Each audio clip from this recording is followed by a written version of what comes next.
Hello, everybody. Hello, everybody. This is Linda DeVitis, owner of healingsonthego.com. I am a psychic clairvoyant medium, certified healer, magnified healer, Reiki master, dolphin healer, professional space clearer. I do a whole bunch of stuff.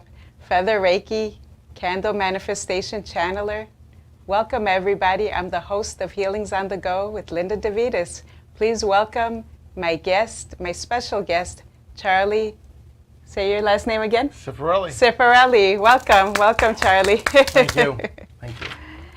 So today we want to talk about his story and what a true warrior he is. Please tell us, Charlie, where are you from? I'm from New York, and now living out in Pennsylvania. How was your life growing up? My life growing up started out okay, but by the time 1969 rolled around, I was 4 years old, and I'd lose my first friend to a methadone overdose by mistakenly grabbing juice in a refrigerator that was laced with methadone. Oh my God. So that was the start of things, and I grew up in a tough house. Wow. How were your parents growing up? Well, you know, they were like any other parents probably in the 60s. You know, they were trying to find their way through that era, and you know, I gotta say, I was at times an inconvenience for them because they had their own life going, and I was a needy kid, and I was an only child for a lot of years, so it was not easy. And you know, back then, my dad was a disciplinarian, and it wasn't by word of mouth; it was by the back of his hand. Wow. Yeah. Yeah, that's hard. Was his nationality Greek? Because I know some of them are very... No, he's Italian. He was 100% Italian. I mean, he was the first one of his family born here. So yeah, he had some growing pains. Because my dad, he was very strict too, and with my older sisters, he was especially strict. But I know sometimes, you know, certain like nationalities are more tougher than others. Yeah, it was tough. Did you grow up in a drug area?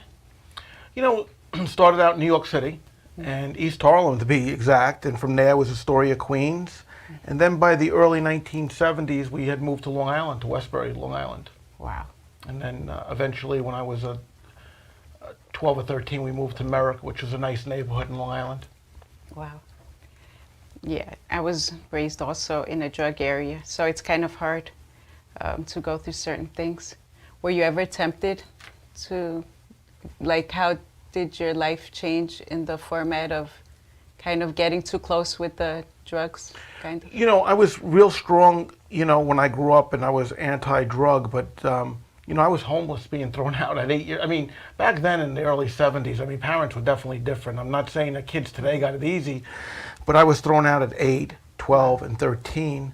But ultimately, I was able to stay off the drugs primarily until I hit my, actually, early 20s, 21. I was working in the nightclubs in Long Island. I was working at Malibu. And there was a lot of drinking and drugging going on back then, and I got involved in the partying, and you know, it became part of my lifestyle. Yeah, it's not easy, especially when you're around a lot of people that are into that kind of stuff, because, you know, sometimes without wanting to, things happen, and when you're thrown out that young, you kind of have a tough guidance, you know? Tough guidance, and you know, again, back in the 70s, a lot of people, we went to concerts, we went to the St. Patrick's Day Parade, which was a drinking fest. Right. And, you know, back then the slogan was sex, drugs, and rock and roll. Right. And, you know, we just did it, and I never wanted that type of lifestyle to end. I thought you could do that forever. Right. I know, it's not easy, especially back then when everyone's doing it, and you'd kind of fall into a victim. I know a couple of people that are going through a very hard time, and they don't know how to stop. They know it's wrong, but when they get off it, their body just collapses.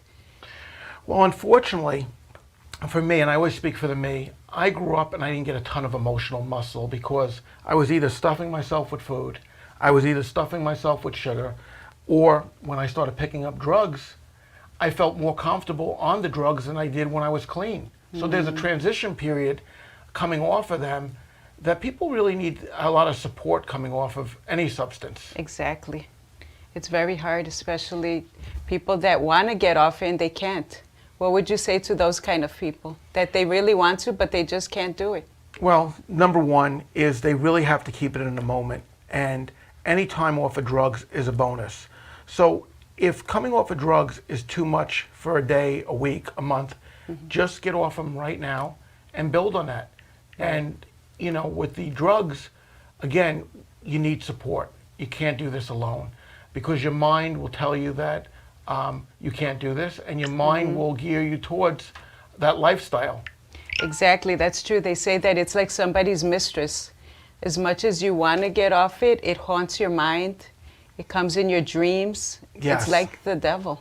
Well, you pull away from it, and the drugs are cunning, baffling, and powerful. That's not my line. That's a 12-step line. But the thing is, you pull away from them, and they may let you, and you might get confidence that you got away from them, but they'll tap on your shoulder and pull you back and say, you're not going nowhere, buddy. That's scary. I know. Yeah. I've heard of a lot of stories that they go in rehab, and then they're like, you don't understand. It's like a mind thing. You know, as much as you know you want to get off it, that thing will come and tempt you, and people will come and try to tempt you into that stuff. Yes, you're thinking definitely, you know, when I was on drugs, I was convinced everybody was on drugs. You know, you rationalize, you say, look, if I'm using cocaine, everybody's got to be using it. Or if I'm drinking every day, everybody's got to be drinking. It's all hard. Any substance that changes the way you feel and you become dependent on it is a problem. Exactly. I want to say a quick hello to everyone tuning in. Welcome, everybody. Welcome to the show. Thank you so much. Please like and share our live. Thank you so much for tuning in, everybody. And more with Charlie. What kind of jobs did you have? Well, when I grew up, I wound up working. I was working at the nightclubs, and that facilitated because that's what I wanted to do. I wanted to be around the nightclubs. I wanted to be around the alcohol, the drugs, the atmosphere. I did some limousine service, some taxi service, and ultimately, all that was not good for me because whether it be the car service puts you out into a neighborhood which people are partying, and definitely the nightclubs are no good. So my life is going to take a sudden change. This Long Island native here, and I call myself a Long Island native, although I wasn't born on Long Island. This is my home. This is where I'm comfortable. And this is I will say this, the greatest people in the world are right on this island here. That's beautiful. we could fight with each other at one light and love each other at the next. Exactly, that's true. They're very warm. I have a lot of family in Long Island too, so it's funny. Yeah, we love Long Island people. So I wanted to ask you, like, for a lot of people watching, which I also want to say a quick hello. Hi, Anne, and hi, Maria. Welcome, everybody. They say, what program do you recommend? Because there are a lot of them. Well, that's a great question. And you have to, look, you may have a few addictions going on. You might have food going on with drugs. Well, the food's not going to kill you as quick as the drugs will. So I would suggest that if your primary addiction is drugs, to go to a 12-step program with drugs. Now, a lot of people have told me they don't like the 12-step programs. So early on, you got to wonder if it's you that don't like it or the disease that don't like it. Exactly. Listen, a fire don't like water, and this disease don't like to be put out of it. That's true. Yeah. Wow. So yeah, like I said, they all say it's toxic. It is toxic because it's something that is very hard to get. They say cigarettes, but I don't believe. Do you think what's more addicting? I don't know if you ever smoked, but they say cigarettes is like a drug too. You know what? I'm sure it is. And here's the thing that I can say. I don't think anybody can say what's worse than the other. Right. It depends. Because if food is bringing you to the point where you're unemployable, or cigarettes are bringing you to the point where you have emphysema and you need oxygen, they're all bad. You're right. The drugs, the only problem with the drugs is, you know, who knows what somebody's mixing up in their bathtub? Wow. And you have with the fentanyl, with the meth, with the coke, we have no idea. So you could take one hit and be done. Wow, that's crazy. Yeah. That's amazing. Like, it's true. Not one is worse than the other. It depends how it's affecting you. It depends on how it's affecting you. And if you can actually see the outside point of view, like, to me, I see spirits all the time. Like, this is all the dark energy that just tries to pull you in to ruin your life, unfortunately. And it's so hard to see it. And it's a big struggle. But you're such a strong person. God bless you. Well, Linda, I can't take any credit for this. I really need to say it's been a long process to get me here. I wound up leaving Long Island in my early 20s, and I wound up in the middle of the country in Nebraska. And I wound up, of all places, working for the Department of Corrections. Wow. So here, That's as a excellent. Long Island guy that was whacked out, I wound up working for the Department of Corrections. And after 3 maximum security prisons and working death row, I started to wake up. Wow. And I started to see where my life would go if I didn't put the brakes on this. Wow. But here's the cunning part of addiction. So obviously I can't do drugs if I'm working for the Department of Corrections. Right. But I went back to drinking. And the drinking affected me no different than the drugs. So your brain doesn't know what it's being anesthetized by. Wow. So switching from drugs to alcohol doesn't remedy the problem, because you still are having the symptoms of the addiction. Right. So if you're addicted, it has to be a clean break from everything. Wow. Yeah, one is not worse than the other. Exactly. Right. And for a lot of people, and I'm guilty of too, I mean, then we can use people as drug. So now we're off of all the drugs and alcohol, we're not gambling, we're not overeating, and next thing we become codependent. So that has to be addressed. And there really is one way to address all this. You've got to make friends with yourself. That's true. Self-love. Self-love. Right. You're absolutely right. That's all where it comes from, because that's just destroying you. It's telling you that you don't love yourself enough. And here's something. Comparison is the thief of joy. So in Long Island, I learned to look at life through my optics, through my eyes. So in Long Island, unfortunately, if the guy had a newer car or a bigger boat or something, I felt as though I was lacking. Today, I don't do that. I really think about life, being happy, getting a good night's sleep, and just being that kid that was inside me as a kid that never got to go out and play. I'm that kid today. Exactly. And all this stuff that you went through, look at you now. You're awesome. Your bubble is shining, and now you can speak through experience. Like, I can give someone advice, but I don't know what they went through. It's different. And you know exactly what they went through. And that's the best kind of help. You help everybody that was in that situation. You can empathize with them and really show them guidance. I find that, thank you, but I find that drug addicts, alcoholics, what's really sad is that they've already had a tough life, and now they're destroying themselves at their own hands. Right. And that's the last thing they need to do. And there's a wonderful life out there, and that life includes a life without drugs, alcohol, or any substance, and enjoying life. And we all deserve that. We all deserve that happiness. Exactly. And that's why I hate when people judge people like, oh, he's on drugs. The poor man is hating himself. What do you go put some lower mark on him? Like, you don't know what he's going through. You don't know what happened to him. I never judge. That's one thing my parents always taught us. You don't know what happened to him to have him go through what he's going through. Even a person in the street, don't look down on them. See how you can help them. That's right. That is right. That is right. So I never just look down on people. I always pray for them. I remember my daughter, she saw someone in the street. She said, Mom, go give him a healing. I said, well, not everyone wants a healing. They want to be left alone. So she made me laugh. She goes, go, you know how to do it. So I did pray for them, and I send them long distance healing. Everyone, they're struggling through a battle that we're not aware of at the moment. But being kind, that's what I always teach my daughter. Be kind to people, because you don't know what they're going through. You have no idea. And Linda, the other thing that I know, and it comes with maturity, is that if somebody comes into a store and is gruff, or it's walking past me, I don't take it personal. I have no idea what that person's gone through. They might have got the worst news of their life. Here's the thing. People that are hurting, hurt outwardly. People that are not hurting, throw out love and good vibrations. So I think that I really focus on my own behavior, and I've been alive a lot of years. And I got a natural shield around me. Yes, you do. I mean, there's a lot of crazy stuff. I mean, it served me well in the prison when people were getting shanked. Wow. It served me well when there was fights on the yard. It served me well in East New York, Brooklyn. It served me well when I went to Nassau County Hospital and was fighting. Here's the crazy thing about it. We get brought into the hospital by the police. Wow. And I was using the emergency room as my primary care physician. Wow. And I was at that emergency Poor thing. room. And we fight the people that want to help us. Wow. At least I did. And we are all our worst enemy. Like, who's harder on someone? Yourself. How you think of yourself. That is true. And it all stems from you. So that's why I always tell people, like, love yourself because you are your own best friend, you see? You can't depend on other people to, like, love you. That is a true statement, but there comes an adjustment period when people have so much pain they've brought into Yes. their lives. They don't really there's really not an instruction book on how to do this deal called Right. life.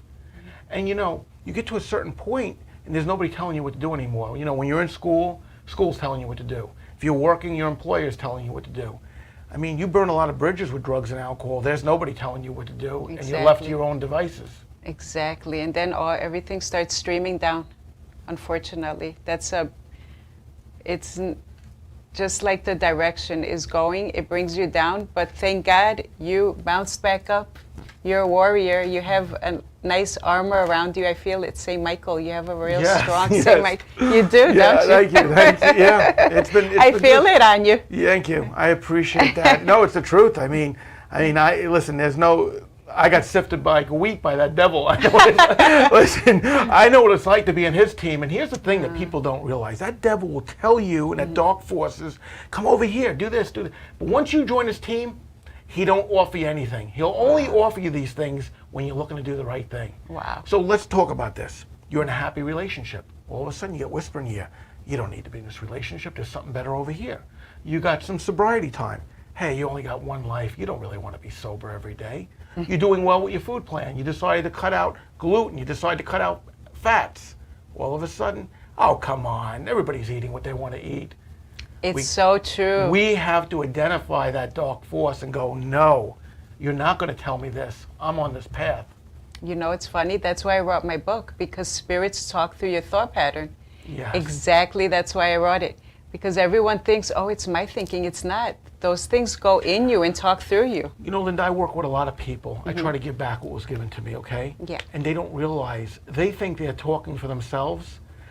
Let me give you an example. For those that don't believe it's in the spirits, I tell them, listen, your gut bacteria ain't healthy, and that gut bacteria is telling you some bizarre things.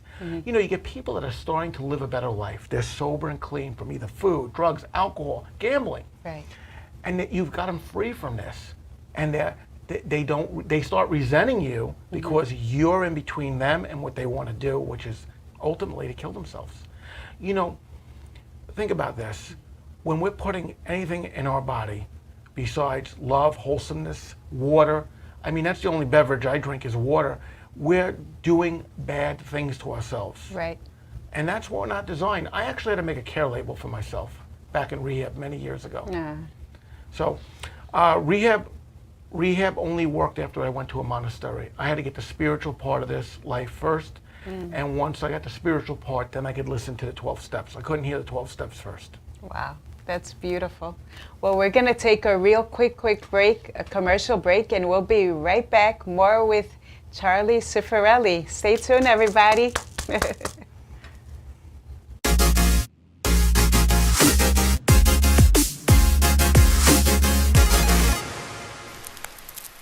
Hi, I am Linda DeVitis.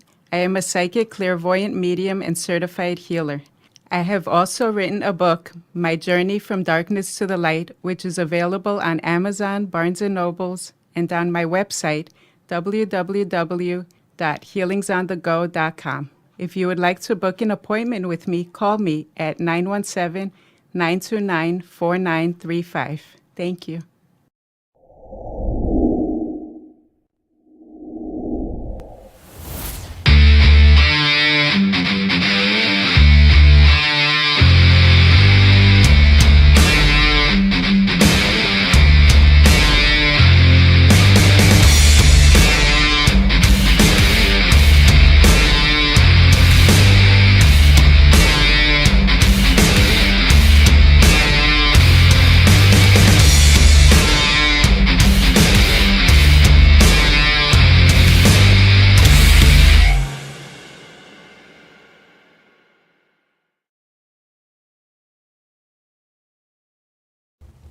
Hello, everybody. Welcome back with my special guest, Charlie Cifarelli. Yay! Thank you, everybody, for tuning in. Please do like and share. I would really appreciate it.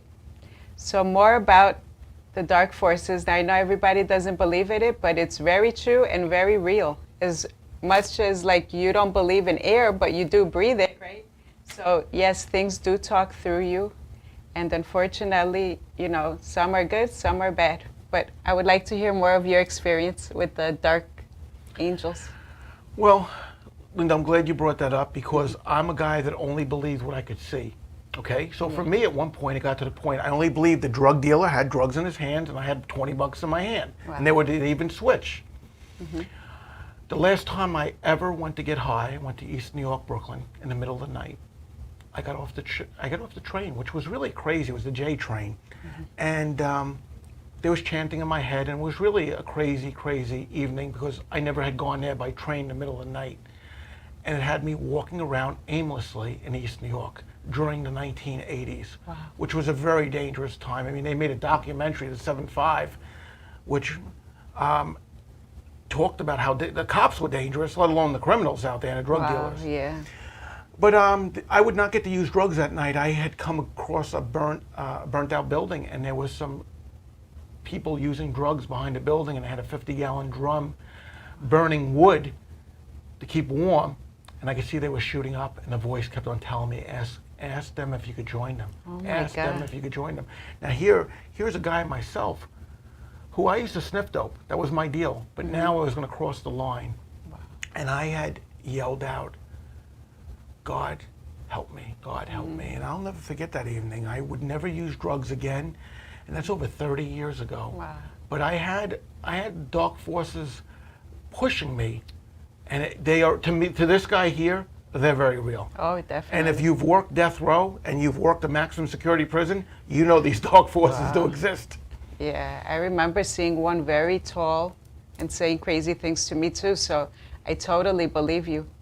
And unfortunately, they are very real to those, you know, some people say, I don't believe in spirits, but I believe in hauntings. So I say, oh, so you mean only the dark ones live and the good ones don't? So, you know, they are very real and they do talk through you, unfortunately.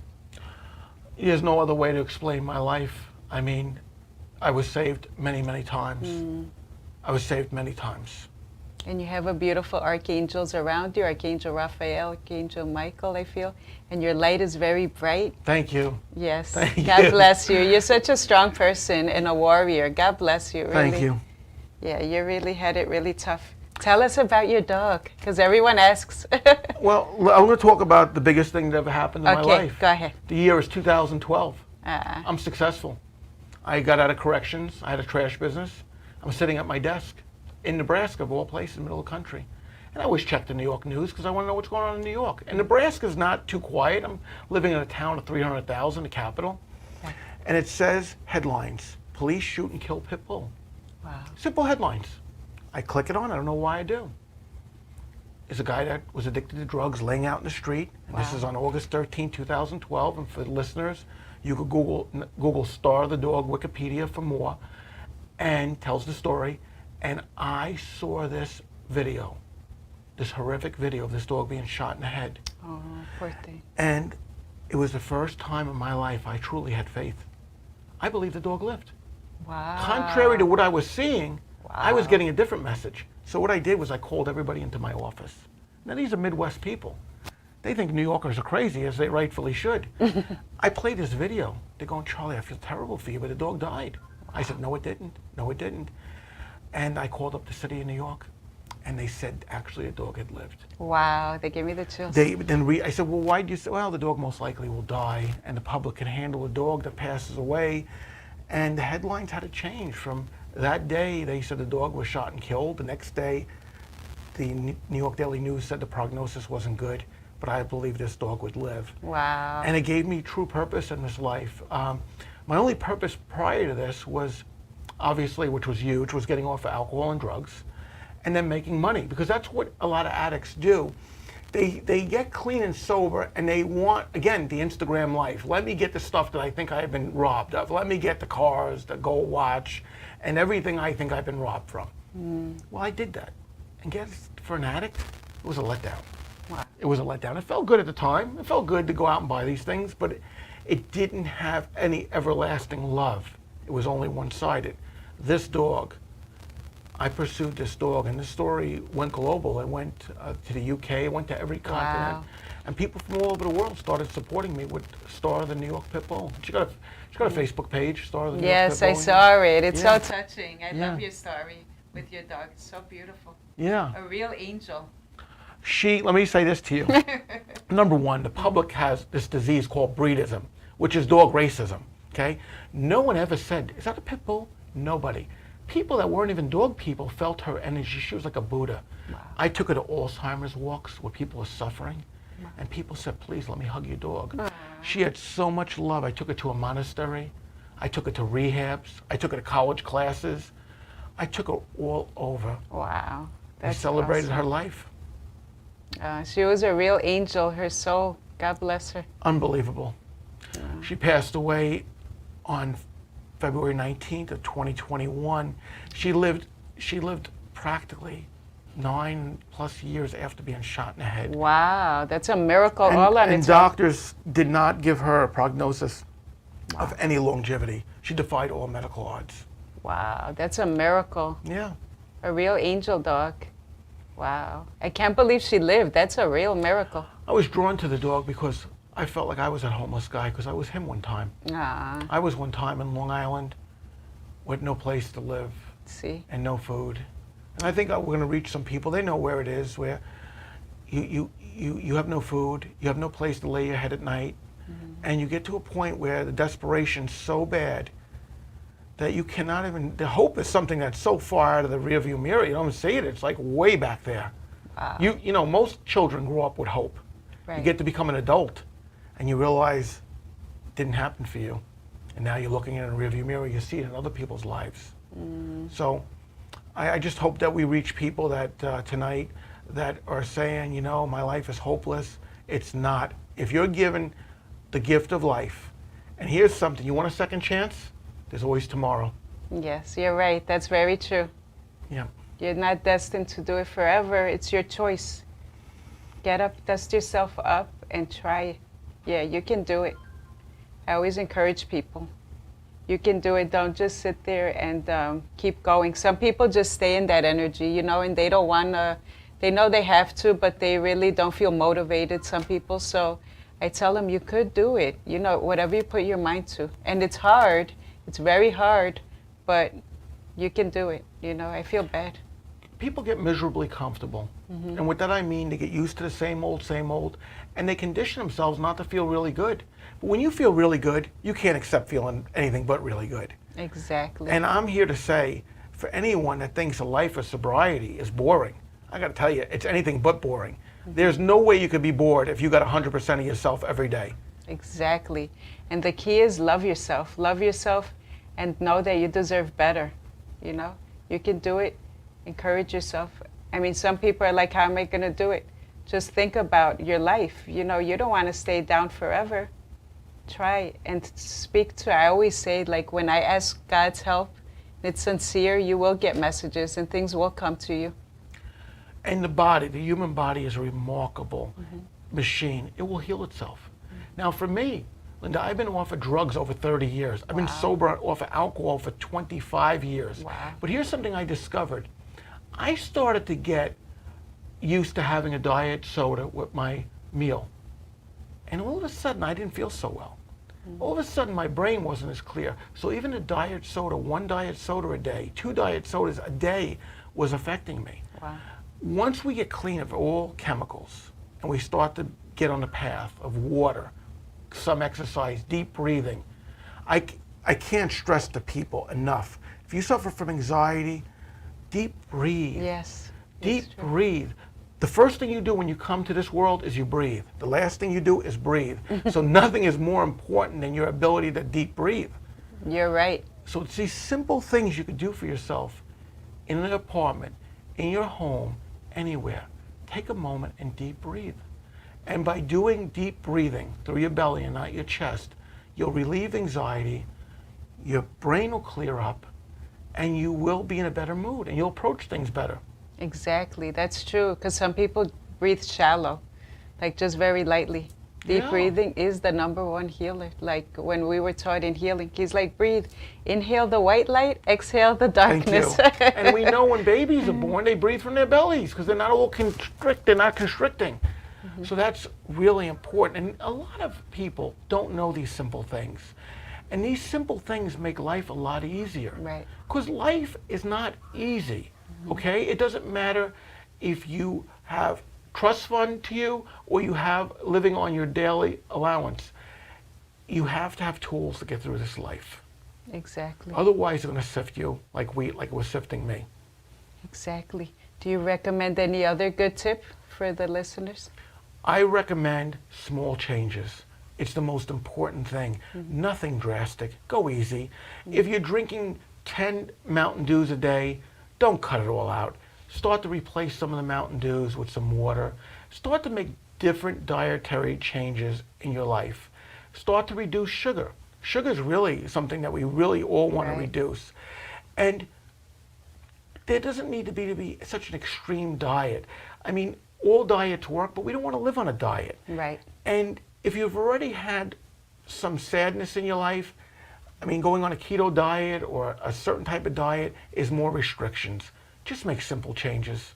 Exactly. Like my doctor used to always say, she's like, your body needs everything. Because she's like, you eat too healthy. That was like, well, she goes, I'm not telling you eat McDonald's every day. She goes, but your body needs bad and good. So if you eat a little bit, it's okay, she told me. Well, I will tell you this. If you're not laughing at some things, you're not doing life right. You've got, exactly. and for the people that are listening, Linda has got a great personality. Thank and she's got you. a sense of humor. This interview wouldn't have been the same if we did it on Zoom. Exactly. I feel like life is just like, it's already stressful. If we can't laugh about it, then it's just nuts. Because I understand you went through through so much trauma. And then I went through my own in a different way, but you went through such a big struggle all on your own. Do you give yourself all that credit? What a huge accomplishment you did. Like going from such a little kid with nobody. It's like, wow, you're such a true warrior. Thank you, Linda. But here's the thing. Here's the wonderful thing about this. When you're ready, the helpers will come from every walk of life. When you're ready. When you're not ready, you'll have the dark forces leading you right to the drugs, leading you right to the bar, leading you right out of your relationship. I mean, you name the situation. And your own thinking got you there. A lot of times when you're not happy, you got to realize your best thinking put you in that position. That's true. It's very important to have a guide, to have somebody that has your best interest. And I'm learning as I get further along in my sobriety. There are multiple different types of friends. There are friends that have you in their life because you make them feel good. There are friends that have you in your life because you have commonality, where you have a hobby, you work together. And then 3, there are friends that truly care about you as an individual. And they're the kind of people you want to hang with. They're the kind of people you want to build a relationship with. And you got to learn to be a friend to yourself before you can be a friend to someone else. Because if you come to a friendship needing too much, you'll drain the battery of somebody. Yeah, you're right. And by the way, you have a lot of wizard energy, just so you know. Thank you. Thank you. You do, because I feel it right next to you, like Merlin, like with his hat. I swear, I bet that's like your spirit guide, because you have a lot of wisdom. You're very smart.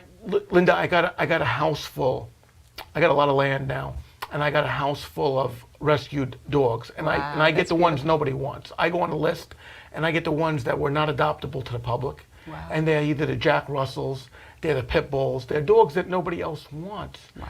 But I talk to them in a language they understand. Ah, that's beautiful. And those dogs, they are receptive to my energy. And they know that I know their plight. And it's just wonderful. And you know, a lot of times I think about people that adopt a dog and the dog doesn't do exactly what they want to do.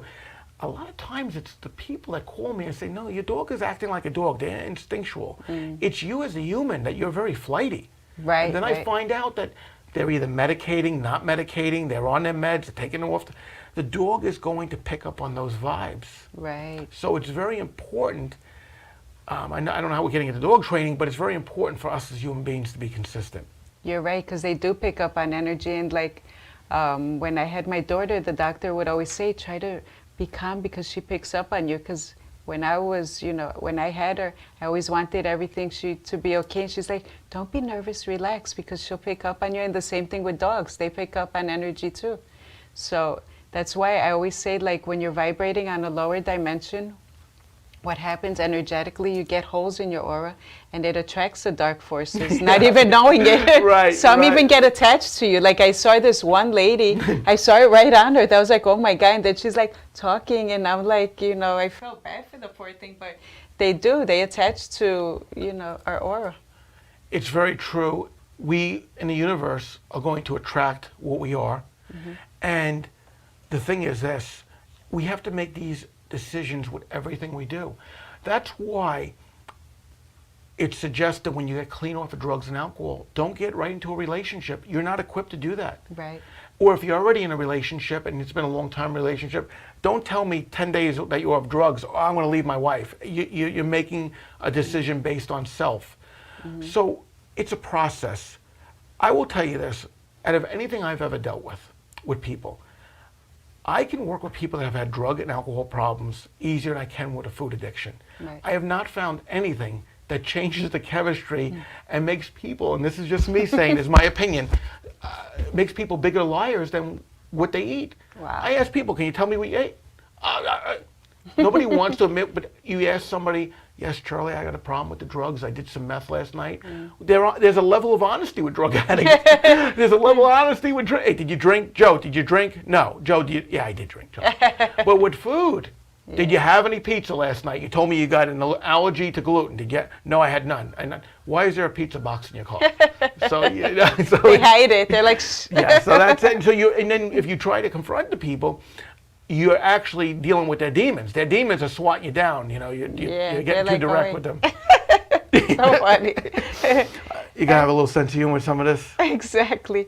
We'll be right back. Quick commercial break. We'll be right back with more Charlie. Stay tuned, everybody.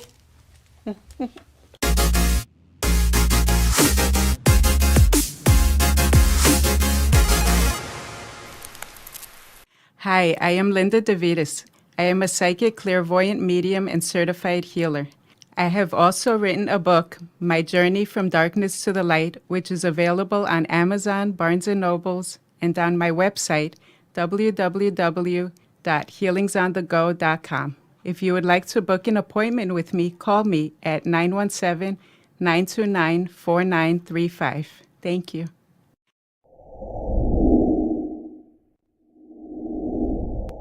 The Suki and Scott Show. This is one of the funnest shows I've ever done. Lady, when you're with me, I'm smiling. It's musical. It's magical. This is a sexy show. Someone's getting some action. Now, these larger-than-life personalities are on an exciting new journey. The Suki and Scott Show is your one-stop destination for humor, You like De Niro and Cape Fear. Counselor! entertainment, Jesse's girl. Wonderful! Can you paint with all the colors of the wind? and optimism. You guys have such amazing energy. Let's laugh together. I love him. The Suki and Scott Show.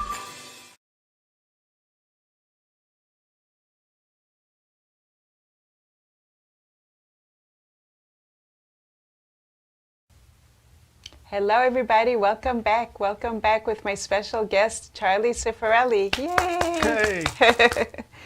So, quick question. I wanted to ask you, what was your turning point in your life? My turning point was really when I had to look at the drugs and alcohol stop working. They no longer worked. So I couldn't get out of my pain.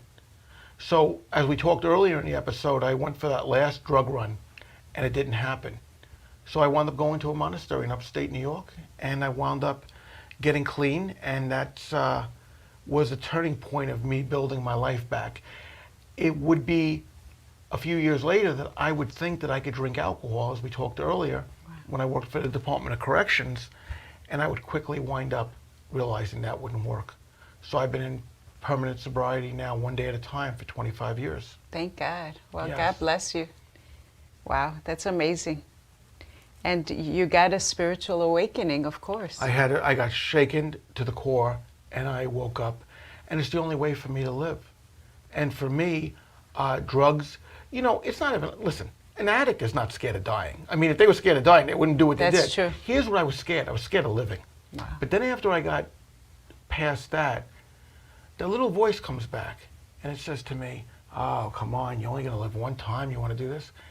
I don't want to change the way I feel. I feel good. And I don't want to feel anything but good. Exactly, exactly. Those bad spirits can shoo. Ooh. We cut the cords off. Exactly. Thank God you have a very strong defense. But Linda, you must say to people, it's a lonelier road at first because it's awkward.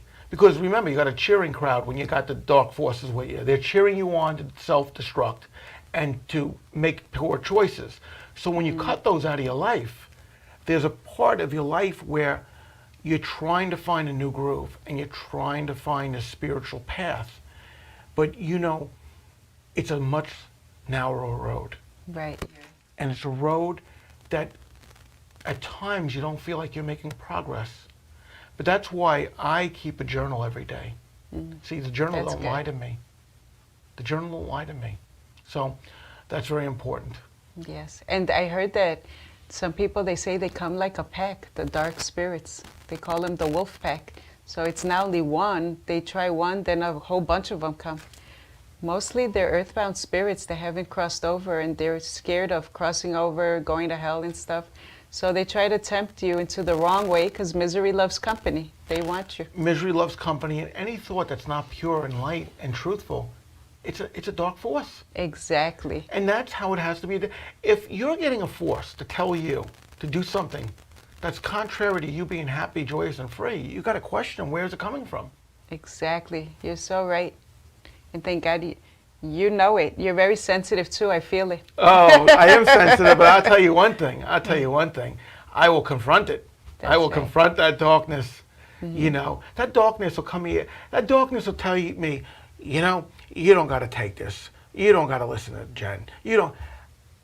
It wants me to make a decision that will have me alone, feeling bad, and then ultimately it will present a solution that's bad. Exactly. So that's the goal. So now when you've been clean and sober over 25 years, it doesn't come to me exactly like, hey, would you like a beer? Hey, would you like some cocaine? No. It comes at me, it wants me to ruin my life. Yeah, that's horrible. But I can identify that pretty easily now. And it's good that you see it, because some people go with it and they're like, oh, they think it's their thinking. Yeah, right. It's like trying to make you feel off. Exactly. Yeah. You're right. So I say not every thinking is your own thinking. Only if it's like from the light and that's like the positive, then go with that. Be an outside observer. That's what I always teach people. Let me tell you how dark it got for me. It got so dark that when I worked at the penitentiary, I felt like I was in college. Wow. That was a walk in the park for me. After what I had gone through with my own mind, with the negative thoughts and the dark forces, being in a penitentiary was nothing. I was like, this is bad? Yes, those guys could kill, but it didn't matter. I had already been to hell. And there is a hell right here. You don't have to die to go to hell. Exactly. You can experience that right in East New York if you pick up the wrong baggage. It's true. That's what I say. Hell on earth is even worse. You don't have to. You can make the wrong turn right here. Exactly. But here's something else to think about. You know, society has a way of writing off whole neighborhoods. I find there's good people in every neighborhood. You're right. Society has a way of blighting, oh, that's a bad neighborhood in Long Island, or that's bad. Even in East New York, it was terrible and dangerous. There were good people trying to save my life. There was a fireman that was trying to save my life. There were grocers. There was postmen. People saw this young guy from Long Island out there, and they were trying to direct me. So I owe this life to every regular citizen that when I was in a bad neighborhood looking for the wrong stuff, the right people came out. Thank God. Thank goodness. Yep. Thank God. You have your beautiful angels around you protecting you. Yeah. Yeah. And through the darkness, you went through the light. And you will, every person that you meet, you're always you have your own angelic energy which you help. Linda, and this is important, and I notice this with a lot of people that are addicted. One of the things I always had was the ability to be directed, and I stayed somewhat open-minded. I find those that can't be directed or don't want to take any direction are those that are on a mission to kill themselves. Yeah. You need to be open-minded. You need to take some direction in the beginning. It's not forever, but until you learn how to be your own best friend and care for yourself, you've got to be able to care for yourself a long period of time before you could be left to your own devices. And even this many years later, I always check my thinking because it could be off. You're right. And it happens to the best of us. You know why? Because you're very sensitive. And I'm very sensitive too. A lot of things come in and out, and you never know sometimes what you're picking up on. Linda, I have something that's really fortunate. I got a half a dozen dogs. That these dogs all are notorious with bad attitudes. Wow. When I'm off, they pick up on it. Wow. And I know when I get a dirty look from one of these pit bulls, I know there could be a problem because they're seeing an aura in me that's not what they're used to seeing. Right. These dogs will pick up. I like when somebody says, I don't like dogs. No, you got that wrong. The dog don't like you. Exactly. That's why you don't like dogs. Or I don't like cats. Or this or that. No. Listen. Yeah. There's some people that I notice if somebody's walking, it's negative, the dog will start going crazy. Rawr. I live out in PA now, a lot of acres of land. I have 600-pound bears. They walk past me like a commuter. Wow. They because the animals know that you're not a threat to them, and they respect your energy. Right. Wow, that's amazing. So this journey, it can't be the best thing that happened. The best thing I think for you was the outcome, of course. Where did it lead you to? Do you feel like? Here's where it led me to. That took a long time. It doesn't happen overnight. Right. But what happened was, I finally, after adopting Star, I finally wound up what my purpose is on this life. And my purpose is not to be a consumer, okay? My job is not to help expand the Mercedes-Benz logo, okay? My job is not to help all these retail businesses. My job is to have purpose. And my purpose is to work with others that are still suffering, to help the dog community, and to do stuff like I'm doing tonight, Linda, because we don't know who's going to hear this tonight. Exactly. That really is at their last breaking point, that needs a shot of hope. And what would you say to them? I would say to them, don't quit a minute before the miracle.